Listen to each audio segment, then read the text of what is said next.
Olá, então vamos para mais uma aula de representação de equações químicas. Na aula de hoje, que é a última aula dessa matéria, né, a gente vai estudar estequiometria. Então, para começar a estudar estequiometria, a gente vai relembrar alguns conceitos importantes que a gente viu até agora, nas últimas 3 aulas. Depois a gente vai entrar na estequiometria mesmo, a gente vai ver o passo a passo para resolver questões de estequiometria. E, por último, a gente vai resolver algumas dessas questões, tá bom? Então, vamos começar aí relembrando alguns conceitos importantes. O primeiro que a gente vai relembrar são as leis ponderais da segunda aula, né? O primeiro é a lei de conservação das massas, de Lavoisier, que Lavoisier dizia, né, que na natureza nada se cria, nada se perde, tudo se transforma. Então, como que a gente aplica isso para a química? A gente sabe que em uma reação química, a massa que a gente tem dos produtos, ela tem que se transformar completamente na massa que a gente tem dos reagentes, tá bom? Por isso coloquei aí que a massa do produto é igual à massa dos reagentes. A massa dos reagentes não é igual à dos produtos.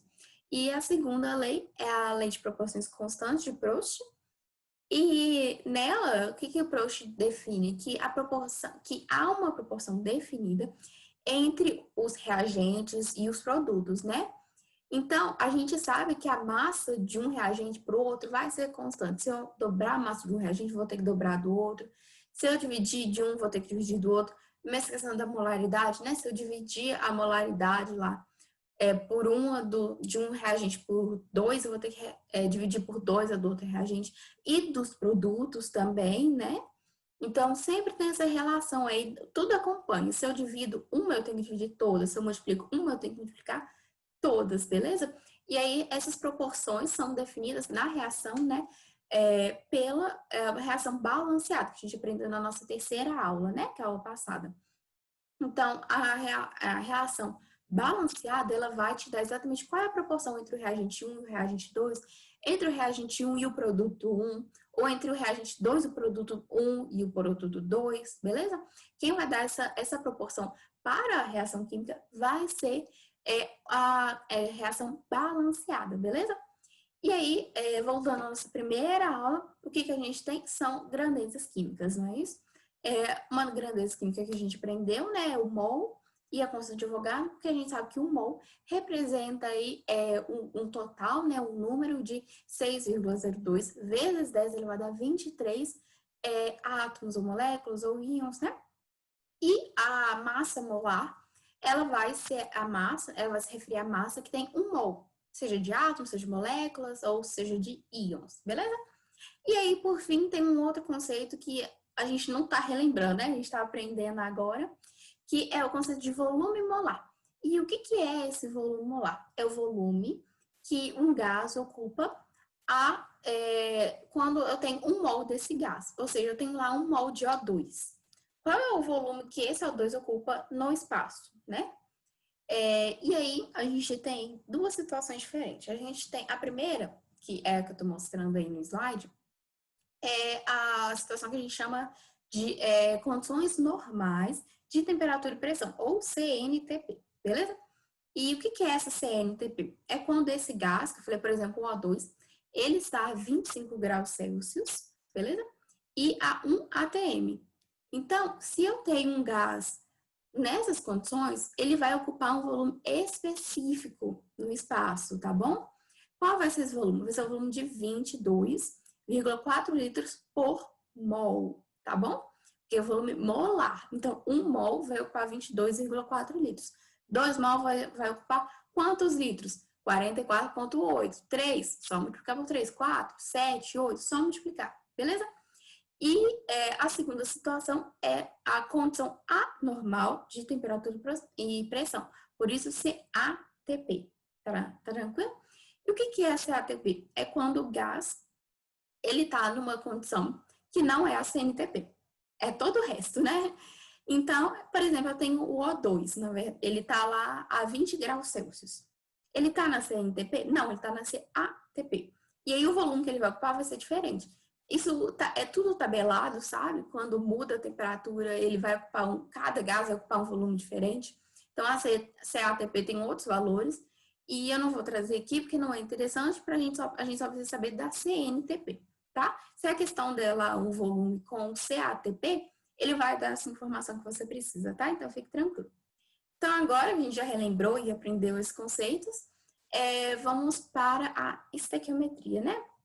Então, estequiometria se refere a questões que você tem que estabelecer uma relação na equação química, né? Então, você tem uma equação química e ele pede para você estabelecer relação entre, por exemplo, o reagente 1 e o reagente 2, ou entre o reagente 1 e o produto, tá? Então, você vai ter que estabelecer relações. E aí, para resolver qualquer questão de estequiometria, tem um passo a passo. Então, anota aí. Primeira coisa que a gente tem que fazer, escrever equação química. Obviamente, né? A estequiometria, as questões de estequiometria, elas trabalham com a relação que existe em uma equação química. Você precisa ter a equação química para saber o que você vai relacionar, não é? Então, escrever reação química é a primeira coisa. Segundo, extremamente importante, balancear essa equação. Não adianta nada a gente ter uma equação se ela está completamente desbalanceada. Quando a gente for estabelecer a relação entre os componentes dessa reação, a gente vai estabelecer tudo errado, porque ela não vai estar balanceada, né? Então, precisa estar balanceada, ok? E aí, depois que a gente balancear a equação, aí a gente vai fazer a questão mesmo, né? Que a gente vai resolver com regra de 3. Bem fácil, né? Então, vamos dar uma olhada em 3 exemplos que eu separei para a gente. O primeiro, ele estabelece a relação entre as massas. Então, eu tenho aí 2 massas, né? E ele fala assim, olha, eu tenho tanta massa dessa daqui. Quanto que eu vou gerar disso daqui? Qual massa que eu vou gerar desse produto? Tá? Estabelecer a relação entre massas. E aí, eu vou ler a questão para a gente, olha. Qual é a massa de óxido cúprico obtida por meio de 5 gramas de cobre metálico? E ele dá as massas atômicas aí. Então, calma e vamos seguir o passo a passo. Primeiro, escrever reação química. Simplesinho, né? Eu não vou explicar nessa aula como se faz uma equação química, tá? Se você não sabe, é só ver a aula de química dessa matéria, tá bom? Então, eu vou só seguir. Nessa aula, a gente só vai aprender a fazer estequiometria. Então, depois de escrever reação química, nós vamos fazer o quê? Balancear. Se você não sabe balancear, volta na aula passada que eu expliquei tudo direitinho de como balancear uma equação, tá? Então, a gente vai balancear essa equação. Já escrevi ela balanceada aí pra gente, tá bom? Por fim, a gente entra na estequiometria em si. Então, vamos lá. Eu coloquei a equação balanceada aí do lado para a gente poder recorrer a ela quando a gente precisar, tá bom? Então, vamos lá. Ajustando os dados do problema. Então, eu peguei essa equação balanceada, muito importante, né? E eu fiz outra coisa muito importante também. Eu não falei que a gente está estabelecendo relação entre massas? Então, não adianta eu ter a molaridade delas, eu preciso ter a massa dessas coisas, né? Então, eu escrevi a massa molar de cada uma dessas coisas, tá? Do cobre metálico, que eu separei ele de vermelho, que a gente vai precisar dele, né? Do O2 eu coloquei também, só para vocês saberem, mas a gente não vai usar ele nessa questão. E do óxido cúprico, tá bom? Então, essas são as massas molares. Do cobre é 63,5 gramas por mol. E do óxido cúprico é 79,5 gramas por mol. Mas aí você pode estar perguntando, Letícia, mas como é que você chegou nessas massas aí? Foi da sua cabeça? Não. Lembra que eu falei assim, olha o problema das massas atômicas? Então, lembra lá da primeira aula, né? Massa atômica, ela vai ser a mesma, o valor da massa atômica vai ser igual ao valor da massa molar. Então, aí, da massa atômica e da massa molar é a mesma coisa, só muda a unidade. No caso, a unidade é gramas por mol. Perdão, de massa atômica é U, né? Mas a gente vai usar a massa molar, então é só colocar esse valor aí por mol, gramas por mol, né? E aí é só a gente fazer essa conta, né? O cobre, tá vendo ele aí, ó, 63,5 gramas. Então, qual é a massa molar do cobre? O cobre metálico, né? 63,5 gramas por mol. Coloquei de vermelho. Do O2, só dobrar a massa lá do O, né? Que é O2, são 2 oxigênios, né, gente? Então, dá 32 gramas por mol. E no óxido cúprico é só a gente somar 16 mais 63,5, que dá 79,5, beleza? Então, fechando esse parênteses aí da primeira aula, né? Se você tem alguma dúvida, volta lá na primeira aula desse grupo de aulas, né? E agora que a gente já anotou esses problemas, vamos fazer a reação de estequiometria, né? Que até agora você viu que a gente só está compreendendo a questão. Então, vamos lá. Ele pediu o quê? Ele falou assim, olha, eu tenho determinada massa de cobre metálico. Beleza, né? 5 gramas. Mas ele quer saber o quê? Com essas 5 gramas, quanto de óxido cúprico que eu consigo fazer? Pronto. Então, a gente tem que estabelecer a relação entre quais massas? De cobre metálico e óxido cúprico. Por isso que eu escrevi as duas de vermelho, tá vendo? Porque são as duas coisas que a gente vai precisar. E aí, qual é a proporção que há entre essas duas? Como é que eu sei? Só colocar na regra de 3 lá, respeitando a estequiometria da questão, o balanceamento da questão, né? Então, por isso que é importante o segundo passo, balancear a equação direitinho, né, gente? Porque senão a gente vai errar aqui. Vamos lá, pegar a equação balanceada ali, ó. Para cada 2 cobres metálicos, eu gero 2 mols de óxido cúprico. Então, nessa equação tá fácil, né? Porque é 2 para 2, é a mesma coisa de 1 para 1. Então, não faz muita diferença. Mas imagine se fosse de 1 para 3 e você colocasse de 1 para 1. O resultado ia ser completamente diferente, ia dar tudo errado, né? Então, presta atenção na equação balanceada, tá? De qualquer maneira, mesmo sendo 1 para 1, né? Porque 2... Lembra na segunda aula, né? De leis ponderais, que eu falei lá das equações, das relações, proporções, né? Que há. Então, para cada 1 mol de cobre, eu produzo, né, 1 mol de óxido cúprico, porque tá 2 para 2, você divide tudo por 2, fica 1 para 1, né? Bem simples. Então, a gente tem essa relação aí, vamos só escrever na nossa regra de 3. Tudo aqui vai ser regra de 3 na aula de hoje, tá, gente? Então, vamos lá. Se você não sabe fazer regra de 3, volta lá na aula de matemática sobre isso, tá bom? Então, vamos lá. Eu coloquei na primeira linha as informações que eu tenho. Qual é a relação que há entre as massas que eu conheço? É a relação com as massas molares, entendeu? Porque eu já tenho essas massas molares, eu sei quanto que eu preciso de um para formar o outro. Então, olha aqui que eu escrevi, olha. 2 vezes, porque são 2 mols, tá? Sempre coloco o índice lá. 2 vezes 63,5, que é a massa do cobre metálico, né? É igual a 2 vezes 79,5, que é a massa do óxido cúprico. Não é isso? Aí, multiplicando por 2, os dois, tá, gente? Não esqueça. Mesmo sendo iguais, assim, é bom multiplicar, né? Só para ter certeza. Se você não tiver calculadora, não precisa, né? Mas, enfim. E aí, embaixo, ele pede o quê? Ele fala, aí a gente coloca as informações do problema.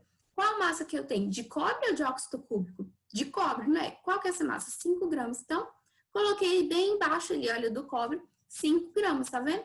E qual a massa que eu não tenho, que eu quero descobrir? É a massa do óxido cúbico, né? Então, eu coloquei um X ali, uma incógnita para ela. Então, regra de 3 feita, só multiplicar, usa a sua calculadora aí. Para facilitar a minha vida, eu já fiz essa conta e já escrevi o resultado aí. Beleza? Bem simples, né? Então, vamos para o próximo exemplo. Só lembrando, assim, todos os exemplos a gente resolve exatamente da mesma maneira. O que vai mudar do exemplo 1 para o exemplo 2, Letícia? Só a relação. No primeiro, eu falei que é a relação entre massas, não era? A gente relacionou massa de um reagente com a massa do produto. Nesse daqui, a gente vai relacionar o quê? Número de matéria por número de moléculas, tá? Então, se você quiser dar um pause aqui e resolver isso sozinho, fique à vontade, mas eu vou seguir aqui, tá bom? Então, vamos lá. Primeiro passo é escrever a equação química. Tá aí, bem feitinho, né? Ah, gente, deixa eu ler a questão, né? Então, a questão diz o seguinte, quantas moléculas de gás oxigênio, de O2, né, são consumidas na combustão de 5 mols de álcool etílico? Álcool etílico é essa primeira molécula que eu coloquei aí, né? C2H6O. E O2 é o gás oxigênio, né? Então, eu quero relacionar o quê? A quantidade de moléculas de O2, quantidade de moléculas, tá, gente? E a molaridade, a quantidade de mols, é diferente. Mol e molécula são duas coisas diferentes, tá, gente? Um mol, ele tem 6,2 vezes 10 elevado a 23 moléculas, tá? Não confundam isso. Molaridade com moléculas, mol com moléculas, tá? Então, eu tenho aí, eu tenho que relacionar essas duas coisas, né? Eu tenho a quantidade de moléculas de O2 e eu quero saber quantas moléculas são geradas quando eu tenho 5 mols, ou seja, eu tenho uma molaridade definida, de álcool, tá bom? Então, equação escrita, né? Segundo passo, só balancear. De novo, eu não vou mostrar como balancear essa equação. Se você não sabe, só voltar na aula passada, tá?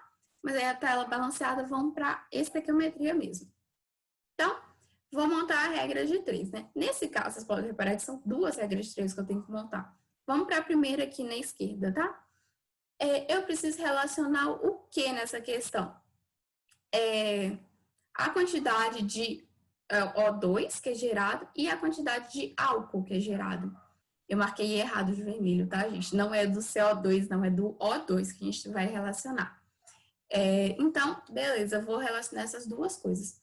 Só que a gente tem que fazer um passinho antes, né? Porque ele quer em números de moléculas. Mas, para facilitar a nossa vida ou dificultar, eu não sei, eu preferi dividir e fazer um passo depois do outro, tá? Primeiro, eu relacionei só os mols e depois eu transformei o mol em molécula, usando a constante de Avogadro, tá? Se você quiser fazer tudo num passo só, tudo bem, vai poupar tempo, caderno, lápis, né? Mas eu separei aqui por uma maneira didática, tá? Então, vamos lá. Eu tenho a equação balanceada aí, e eu sei que 1 mol do meu álcool, eu preciso, para cada mol que eu vou queimar, que eu vou fazer essa combustão, eu preciso de quantos mols de O2? 3. Então, a relação, qual é a minha proporção? De 1 para 3, tá bom? Escrevi isso aí na minha primeira linha, olha aí. Na segunda linha, eu tenho o quê? As informações da questão, que é o quê? Eu sei que eu tenho, para queimar, para fazer essa combustão, eu tenho quanto de álcool disponível? Eu tenho 5 mols. Então, se eu tenho 5 mols disponíveis, quanto que eu vou precisar de O2? Porque eu tenho 5. Aí eu vou precisar que o O2 venha aqui e faça essa combustão, faça essa queima, né? Quanto que eu vou precisar? Só colocar na regra de 3 aí, cognita, né? A gente sabe, faz na sua calculadora aí, mas eu já coloquei o resultado aqui pra gente. Vai dar 15 mols de O2.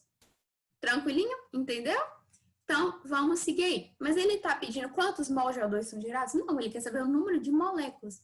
E aí a gente volta para o conceito lá da primeira aula, que é constante de Avogadro. Porque eu sei que um mol tem exatamente 6,02. Aí eu coloquei 6,0 só para arredondar, para ficar mais fácil, tá? Tem alguns vestibulares que colocam 6,02, tem uns que colocam só 6, tá? Então, eu coloquei aí por fins didáticos também para facilitar a nossa vida. Mas eu sei que 1 mol é igual a 6 vezes 10 elevado a 23 moléculas, né? Eu quero o número de moléculas, né? Então, eu coloquei essa informação aí em cima. E quantas moléculas de O2 que eu vou precisar? Eu já acabei de descobrir aqui na esquerda, não foi? Foi 15 mols que eu vou precisar. Então, eu só colocar aí 15 mols, tá? Embaixo aí bonitinho, fazer a regra de 3 tranquilo, né? E X eu coloco como incógnita o número de moléculas que vou precisar de O2, né? Já fiz essa conta aí gigantesca, né, gente? E chegando nesse resultado aí, 90 vezes 10 elevado a 23. Aí, para arredondar, às vezes a questão pode pedir 90, às vezes a questão pode pedir 9 vezes 10 elevado a 24. Essa é uma questão de potência de 10, tá? De base 10, notação científica, então vem mais nisso na física e na matemática, eu não vou entrar em detalhes de como que eu transformei o 90 vezes 10 a 23 em 9,10 a 24, tá? Volta lá na matemática que você vai aprender direitinho. Mas é isso, a nossa questão fechou, né? Os dois representam a mesma coisa. Vamos para o nosso terceiro e último exemplo aí, que é relação entre volume e massa. Novamente, a gente vai resolver exatamente do mesmo jeito que a gente resolveu as outras duas anteriores. Se você quiser parar e tentar fazer ela sozinho, fique à vontade, eu vou seguir aqui. Então, vamos lá. Relação entre volume e massa. A questão diz o seguinte: ao realizar a calcinação de 200 gramas de carbonato de cálcio, nas condições normais de temperatura e pressão, só lembrando, CNTP é o quê? 25 graus Celsius e 1 atm, tá bom? E qual é o volume molar na CNTP? 22,4 litros. Isso vocês precisam saber, tá, gente? Pode anotar e colocar a estrelinha aí no caderno. Voltando aqui. Qual será o volume do gás carbônico obtido? Beleza, então vamos com calma. O primeiro passo é escrever a equação química. Tá aí escrita bonitinho. Depois nós vamos balancear a equação química. Tá aí balanceada, né? Essa é maravilhosa, né, gente? Já tá tudo balanceado. Então, agora a gente tem a equação aí certinha. Nós vamos fazer o quê? Vamos fazer a questão. Então, vamos lá. Primeiro, eu escrevi ali do ladinho a nossa equação balanceada, né?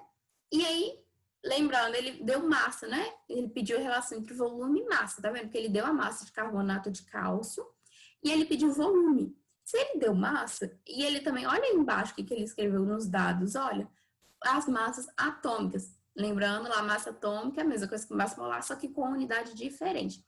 Então, ele deu aí, olha, como que eu vou fazer essas massas, né? Que eu vou precisar dessas massas molares, porque a questão é que a gente trabalha com massa molar, né? E aí, ele deu essas massas, é só a gente juntar que a gente sabe as massas molares de cada um desses dos reagentes e produtos da nossa reação, né?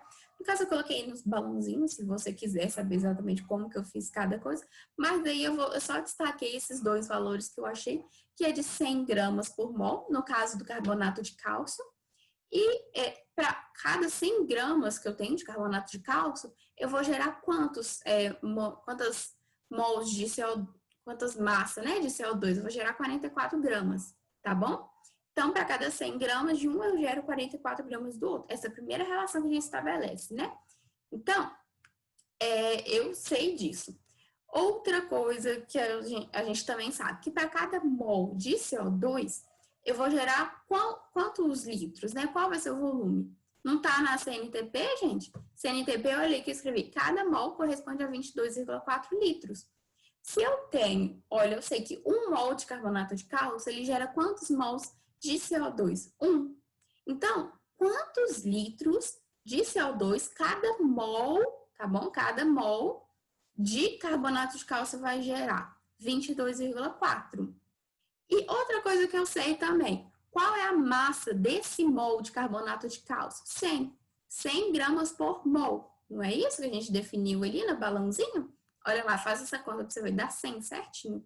Então, eu sei que para cada 100 gramas de carbonato de cálcio, quantos litros eu vou gerar de CO2? 22,4 litros. Não é isso? Porque só, você tá vendo aí, né? Estabeleci mol, como tá 1 para 1, fica molezinha da gente fazer isso, né, gente? Se fosse outros índices, tipo assim, 3 para 1, 3 para 2, aí é melhor a gente fazer passo a passo. Mas como tá tudo 1, eu já juntei tudo, fiz um bololô só, né?